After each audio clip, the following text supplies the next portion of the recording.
हाय खुदावंद, तूने मुझे जांच लिया और पहचान लिया। तू मेरा उठना बैठना जानता है। तू मेरे ख्याल को दूर से समझ लेता है। तू मेरे रास्ते की और मेरी ख्वाबगाह की छानबीन करता है। मेरी सब रविशों से वाकिफ है।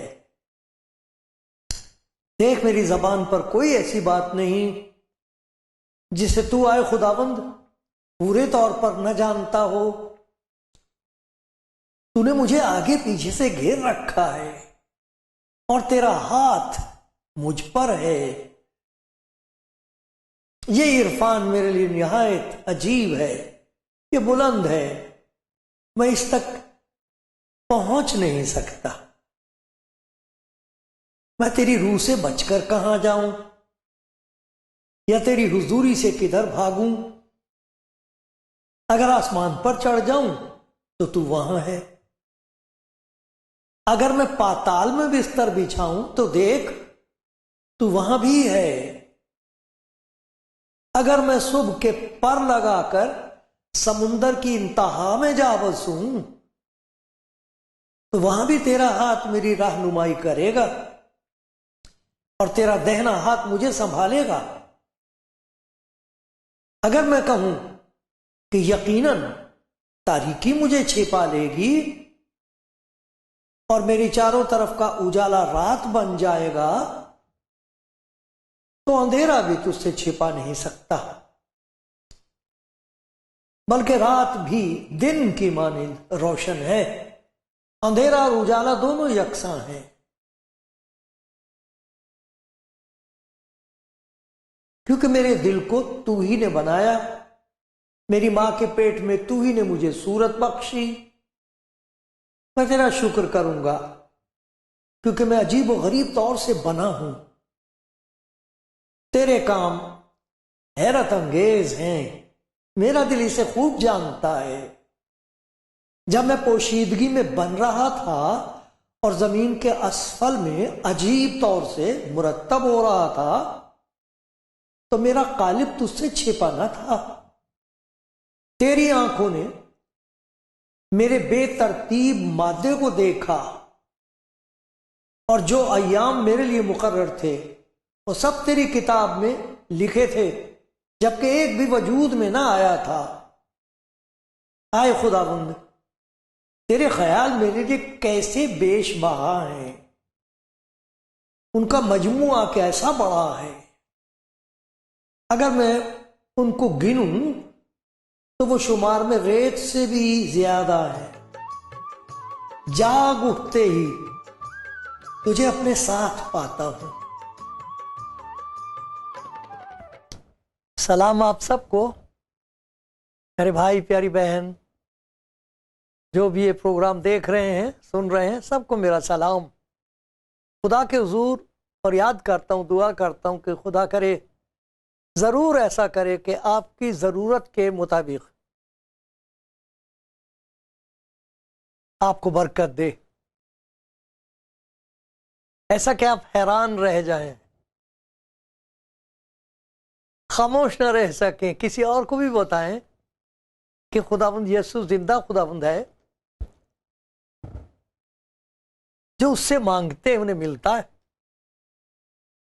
मिलता भी है, और वो उनके लिए कुछ ऐसा काम कर भी देता है जो कोई और नहीं कर सकता।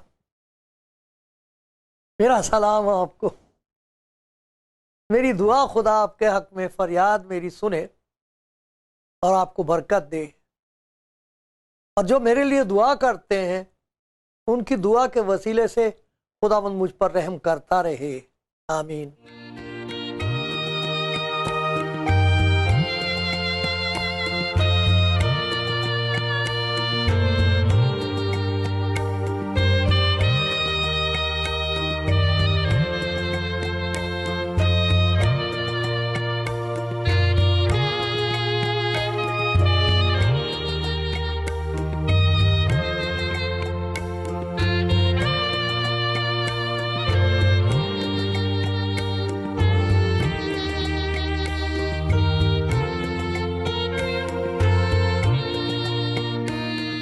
आप कलाम जिंदगी प्रोग्राम देख रहे हैं।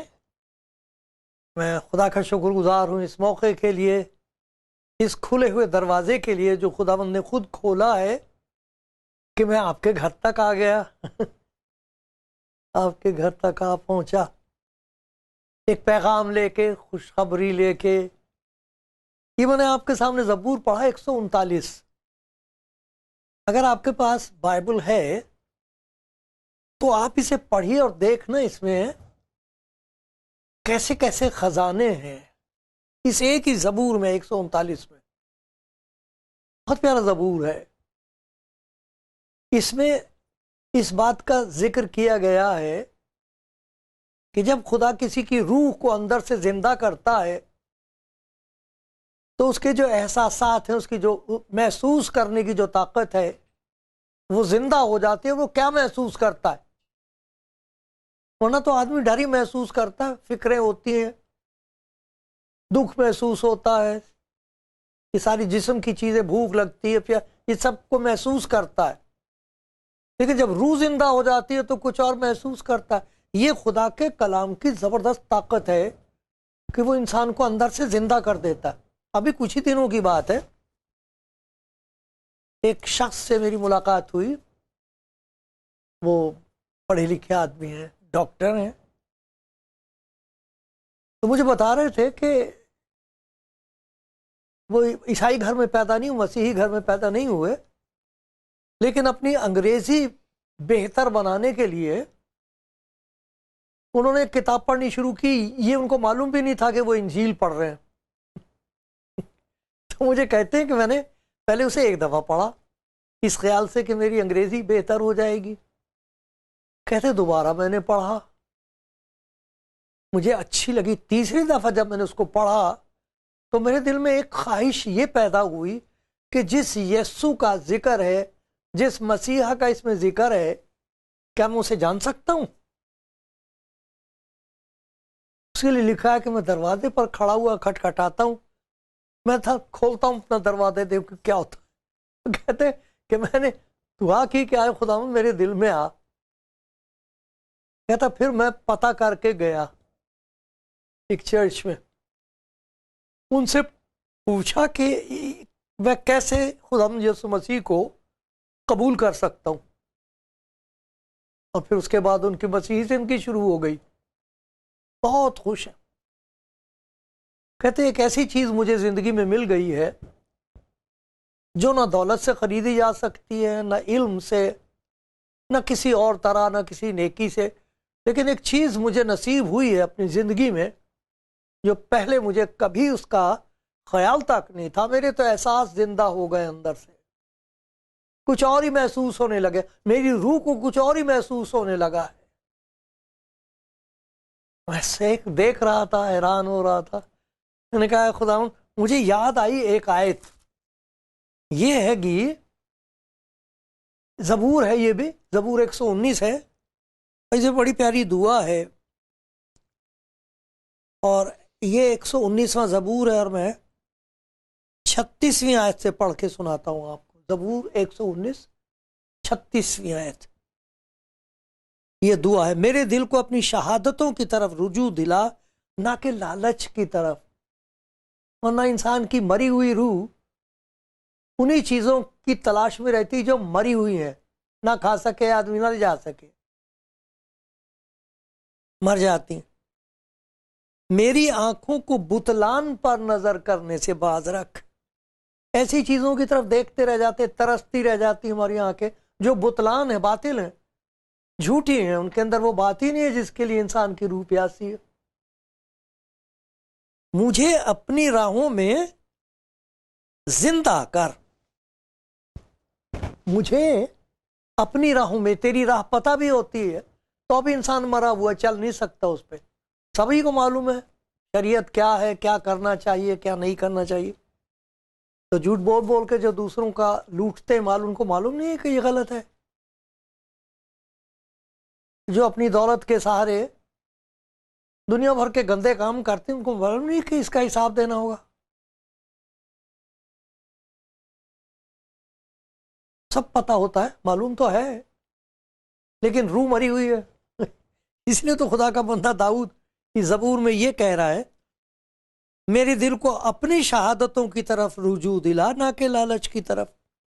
मेरी आंखों को बुतलान पर नजर करने से बाज रख, और मुझे अपनी राहों में जिंदा कर। खुदा का शुक्र है, हम इस बात को जानते हैं कि हमारा खुदा यीशु जिंदा है।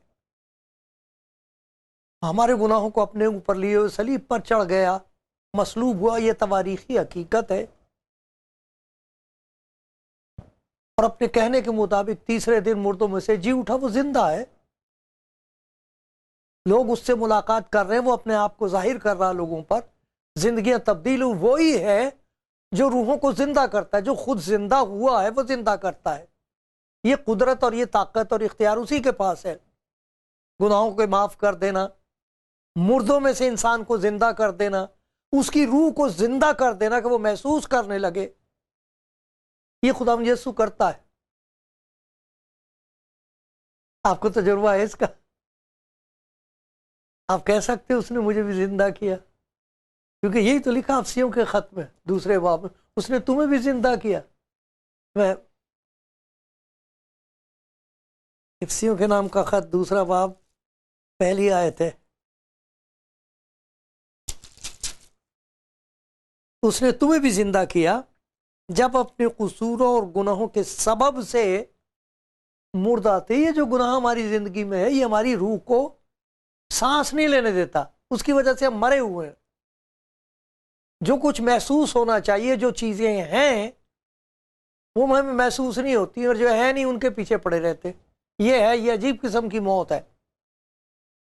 तो खुदा करे ये दुआ जो हमने देखी 119वें ज़बूर में कि अपनी राहों में मुझे जिंदा कर दे, अगर जिंदा कर दे तो वो कौन सी चीजें हैं जो महसूस होने लगती हैं, जिनका एहसास जिंदा हो जाता।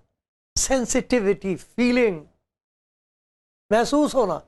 जैसे मिसाल बड़ी अजीब सी है, लेकिन जब कोई चला जाता है इस दुनिया से तो उसे कुछ भी महसूस नहीं होता। घर के लोग बुला रहे हैं, आवाजें दे रहे हैं, छू रहे हैं, हिला रहे हैं, झंझोड़ रहे हैं, मैंने देखा सब कुछ। कहाँ जा रहे, क्यों जा रहे, क्यों छोड़ के जा रहे हो, क्या होगा, झंझोड़ते हैं। बीवी उसको पकड़ती है, बच्चे पकड़, उसे कुछ नहीं महसूस होता, वो एहसास ही नहीं है उसमें। अब इसी तरह रूहानी तौर पर होता है, एहसास नहीं होता, कुछ महसूस नहीं होता। अगर कोई शख्स ये फैसला करे आज, क्या खुदा मैं अपने आप को तेरे हुजूर पेश करता हूं, मैं तो जैसे मरा हुआ हूं, एक कब्र है जिसमें मैं रहता हूं, इस पत्थर को हटा दे, मुझे जिंदा कर दे, तो क्या महसूस होने लगेगा? बहुत सारी बातें हैं, सबका क्या क्या जिक्र करूं। और आप में से बहुत से ऐसे हैं, खुदा का शुक्र हो आप सबके लिए। आप कहोगे तो कुछ भी नहीं कहा, बहुत कुछ। हाँ बहन, हाँ भाई, आप ठीक कह रहे हो, बहुत कुछ है। जितना कुछ मेरे बर्तन मेरा छोटा है ना, उसमें जितना आया है वो मैं आपको याद दिला रहा हूँ, आपको सिखा नहीं रहा, याद दिला रहा हूँ।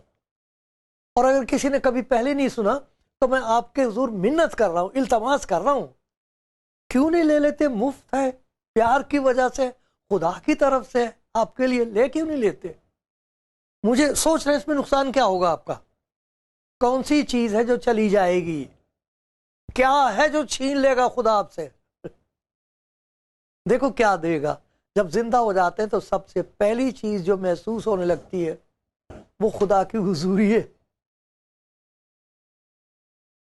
जब आदम और हवा ने गुनाह किया था तो वो खुदा की हुजूरी से भाग रहे थे, छुप रहे थे, अपने आप को नंगा महसूस कर रहे थे और पत्तों से ढांक रहे थे। अभी हमने जो ज़बूर पढ़ा था उसमें आप देखना वो भाग नहीं रहा खुदा से, वो कह रहा मैं कहीं चला जाऊं मुझे तेरी हुजूरी महसूस होती है, जाग उठते ही तुझे अपने साथ पाता हूं। ऐसी प्यारी बात है। आंख खुले, एकदम ख्याल आए, अरे वो मुझे देख रहा है, उसकी नजर मुझ पर है, क्योंकि उसने कहा है मैं तुझे तालीम दूंगा। क्योंकि दिन जब हमको पता नहीं होता क्या होने वाला है, क्या होगा, कैसे होगा, हम अपनी फिक्रें होती। खुदा का एकदम याद आ जाता, मुझे भी याद आता है, आपको भी याद आता होगा खुदा का ये प्यारा कलाम जबूर 32 में, मैं तुझे तालीम दूंगा, जिस राह पर तुझे चलना होगा तुझे बताऊंगा, मैं तुझे सलाह दूंगा, मेरी नजर तुझ पर होगी। जाग उठते ही अच्छा खुदा तेरी नजर मुझ पर है तो तू मुझे बताएगा क्या करना चाहिए, मुझे तो पता नहीं आज क्या होगा, कैसे होगा। ये तो हुजूरी का एहसास जिंदा हो जाता है, तो एकदम अंदर से आवाज आती, तू मत डर, खुदावन साथ है, मैं तेरे साथ हूं, मैं तुझे कभी नहीं छोड़ूंगा। इतनी प्यारी बात है ये है कि जिस खुदा के लिए आपकी रूह, आपकी आत्मा प्यासी है, वो पास आए और कहे मैं साथ हूं तेरे, मत डर। आप चाहते हो ऐसा हो जाए आपके साथ ताल्लुक खुदा का? वो तो चाहता है, इसीलिए खुदा यीशु इस दुनिया में आया है। इसीलिए लिखा है कि जितनों ने उसे कबूल किया, उसे कबूल करना, उसे लेना है, आपने देना कुछ नहीं है। जो कुछ आपके पास ऐसा है जिसकी वजह से आपकी जान बेजार है, वो ले लेगा, कोई और नहीं लेगा उसे, आपका गुनाह कोई नहीं लेगा, वो उसे ले लेगा। और लिखा जितनों ने उसे कबूल किया उसने उन्हें खुदा के फर्जंद बनने का इख्तियार बख्शा। वो आपको इख्तियार देगा एक, और वो इख्तियार क्या होगा कि आपके अंदर एक चमत्कार होगा, एक अजीब काम होगा जो कोई नहीं कर सकता। और लिखा जितनों ने उसे कबूल किया उसने उन्हें खुदा के फर्जंद बनने का इख्तियार बख्शा। वो न खून से, न जिस्म की ख्वाहिश से, न इंसान के इरादे से, बल्कि वो खुदा से पैदा हुए हैं। बच्चा पैदा होता है तो उसमें एहसास होता है, मालूम नहीं उसे कौन बता देता दूध कहाँ मिलेगा। आपने देखा, अपने आप पहुंच जाता वहां, उसको मालूम होता है मेरी माँ है, मेरा खुदाबंद है मेरे साथ। खुदाबंद की हुजूरी का एहसास जिंदा हो जाता है, डर निकल जाता है, एक अजीब किस्म का इत्मीनान आपको होगा, खुदाबंद मेरे साथ है। मौत के साए की वादी में से मेरा गुजारो, मैं किसी बला से नहीं डरूंगी, मैं क्यों डरूं, खुदाबंद मेरे साथ है। ये एहसास अगर किसी की जिंदगी में हो कि खुदाबंद मेरे साथ है, तकब्बुर नहीं होगा, घमंड नहीं होगा, शुक्र होगा। और जिसकी जिंदगी में यह शुक्र होगा कि खुदाबंद मेरे साथ, अब मैं अकेली नहीं, अब मैं अकेला नहीं हूं, उसके पास जिक्र होगा, जिसे गवाही कहते, जिक्र करेगा, वो उसका अपना नहीं, जिक्र करेगा, देखो खुदावंद ने कैसे बलाएं ले ली, बदरूहें दूर कर दी, बीमारी भगा दी, अब मेरा दिल उसकी हैकल है, उसका रूह मेरे अंदर बसा हुआ। कैसी प्यारी चीजें हैं, कैसी प्यारी दुआ। अपनी राहों में मुझे जिंदा कर दे। जो उसकी राह में जिंदा हो गया उसका एहसास जिंदा हो जाता, और उसे होता है खुदावंद की हुजूरी का एहसास। एक और एहसास होता जो पहले नहीं होता, वो होता है दूरी का एहसास। कोई चीज अगर आ जाए अंदर जो खुदा की मर्जी के खिलाफ है और आपकी दुश्मन है, आपकी रूह के लिए वो ठीक नहीं है, घमंड है, कोई गंदा ख्याल है, लालच है, किसी के लिए नाराजगी है, नफरत है, ये अगर आ जाए किसी तरह दिल में तो ऐसा लगेगा जैसे आंख में मिर्चें डल गई, महसूस होगा ओहो, वरना महसूस नहीं होता। कितने लोग इबादत करते हैं, सारा कुछ करते हैं, हम ये भी कर रहे हैं, हम वो भी कर रहे हैं, लेकिन किसी को माफ नहीं करेंगे। नफरत वहीं की वहीं, घमंड वहीं का वहीं, गंदी ख्वाहिशात वहीं, उनका पीछा वहीं, जुल्म वही, सब सब कुछ दिल में होगा, लेकिन उनको महसूस नहीं हो रहा कि ये क्या है मेरे अंदर, अरे ये क्या है, मैंने हार समझ के काला नाग लपेट रखा अपने गले में, ये क्या है, महसूस नहीं होता। लेकिन जो जिंदा हो गया है वो रोता है, रोता रो रो के आएगा, उसे कहेगा खुदा क्या कर लिया मैंने, ये क्या बात निकल गई मेरे मुंह से, ये क्या सोच रहा था मैं इतनी देर से। उसको तकलीफ होती है, गुनाह की तकलीफ होती है, दूरी महसूस होती है।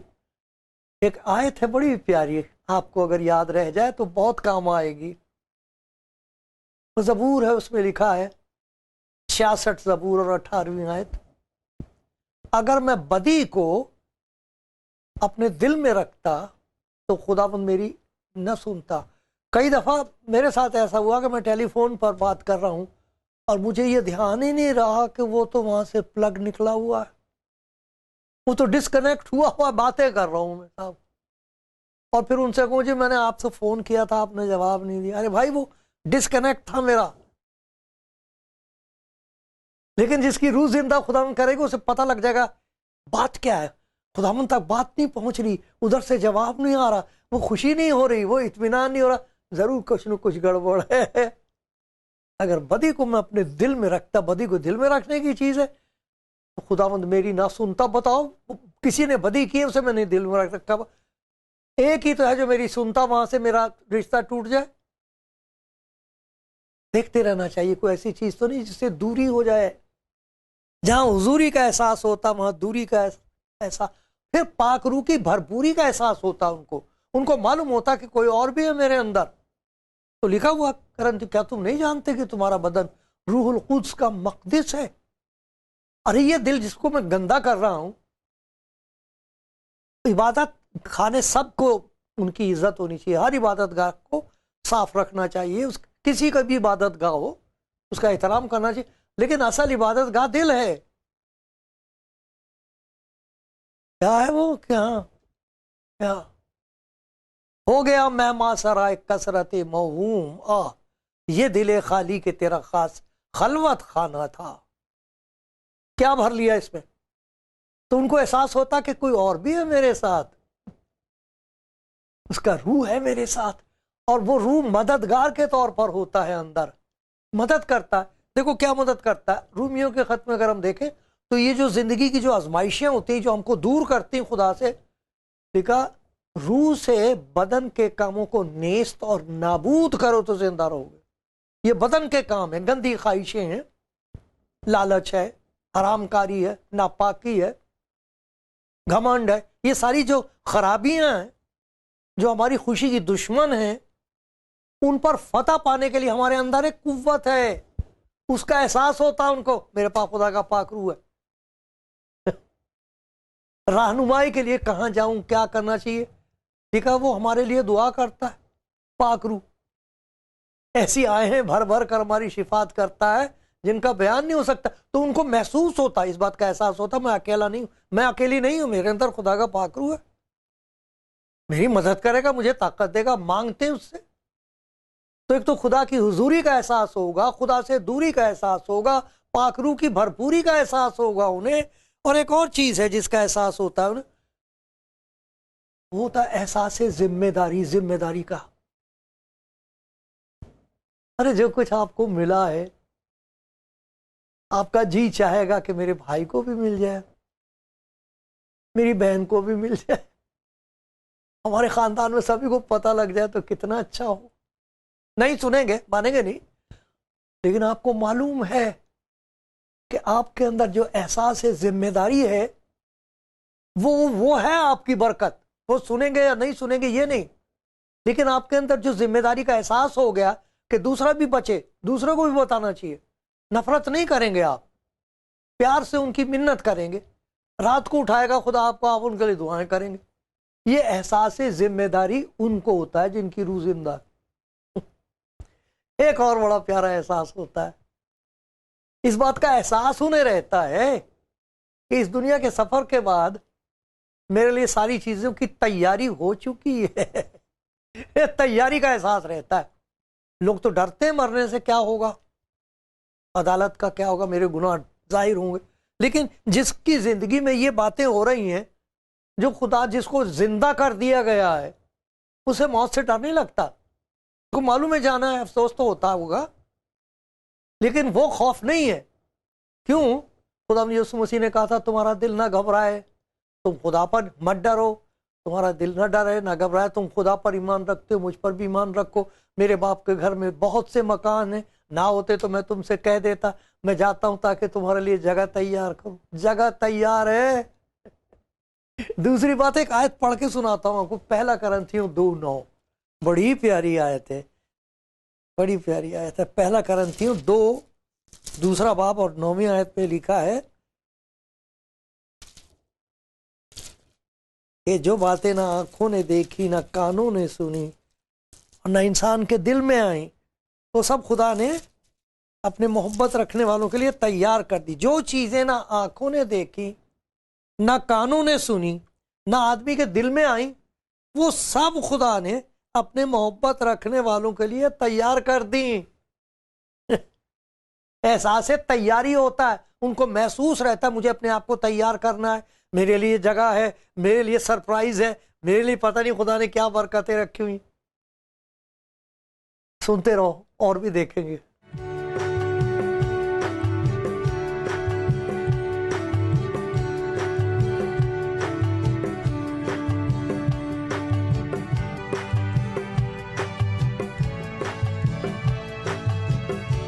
खुदावंद के प्यारो, आप जो खुदावंद का कलाम सुन रहे हो, मैं खुदा का शुक्रगुजार हूँ आप सबके लिए। और मुझे मालूम है आप में से बहुत से ऐसे हैं जो मेरे लिए दुआ करते हैं। मैं खुदा का शुक्र करता हूँ आपके लिए। मैं खुदा का शुक्रगुजार हूँ उन चैनल्स के लिए जहाँ से आप सुनते हैं। और ज़रूर ऐसा कीजिए कि आप उनको ज़रूर कहें, बताएं उन्हें कि आप उनके लिए दुआ करते हैं। और यही नहीं, अगर खुदा आपको तौफीक दे कुछ करें उनके लिए, ज़रूर करें। देखो कितनी बड़ी बरकत आपको उनके वसीले से मिल रही। कोई सा भी चैनल हो जहाँ से आप देखते हो ये कलाम, आप उनको बताओ, उनके लिए दुआ करो, कुछ करो उनके लिए, ज़रूर साथ उनके लग जाओ इस खिदमत में। देखो खुदा के कलाम में से हम ये देख रहे हैं वो दुआ जिसमें कहा गया है खुदा मुझे अपनी राहों में जिंदा कर। तो ये जो रूहानी जिंदगी में एक नई बात पैदा हो जाती है, खुदा यीशु करता है। 4 दिन की सड़ी हुई लाश, आवाज दी जाके लाजर लाजर चला है। एक माँ रो रही, उसका बच्चा मर गया है, बेचारी का एक ही था। उससे बात करी लड़के से और जाके कहा माँ की खिदमत करा बच्चा।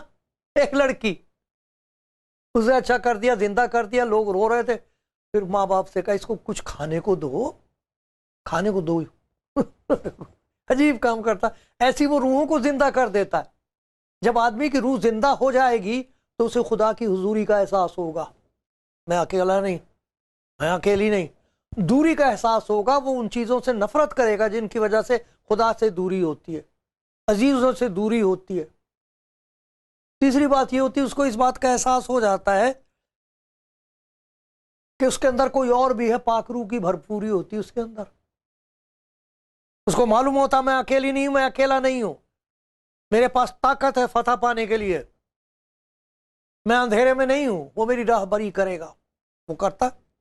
और फिर ये कि जिम्मेदारी का एहसास, दूसरों के लिए फिक्रमंदी, दुआ करेंगे आप उनके लिए, कलाम देंगे उनको, बुरा कहेंगे कोई बात नहीं, बर्दाश्त कर लें आप, जहां वो भेजेगा जाएंगे। और तैयारी, तैयारी का एहसास, मेरे लिए खुदा ने तैयारी कर रखी है, मेरे लिए निजात तैयार की, मेरे लिए घर तैयार किया। मेरे लिए और पता नहीं क्या क्या तैयार कर रखा। बस एक ही तैयारी होती है, उसके लिए लिखा है कि जो उससे लाजवाल मोहब्बत रखते हैं। आप अपनी मोहब्बत की हिफाजत करें, रोज अपने आप को तैयार करें और कहें खुदावंद जो कुछ तू फरमाएगा मैं करूंगी, जहां कहीं तू भेजेगा मैं जाऊंगा। तेरा शुक्र, मैं अकेला नहीं, तेरा शुक्र मेरे साथ है। शुक्र हो, शुक्र हो, शुक्र हो। और अगर ये बात आपकी जिंदगी में नहीं, आज मौका है, कह दो उससे खुदावंद मुझे भी जिंदा कर दे। आप हैरान रह जाएंगे, हैरान रह जाएंगे।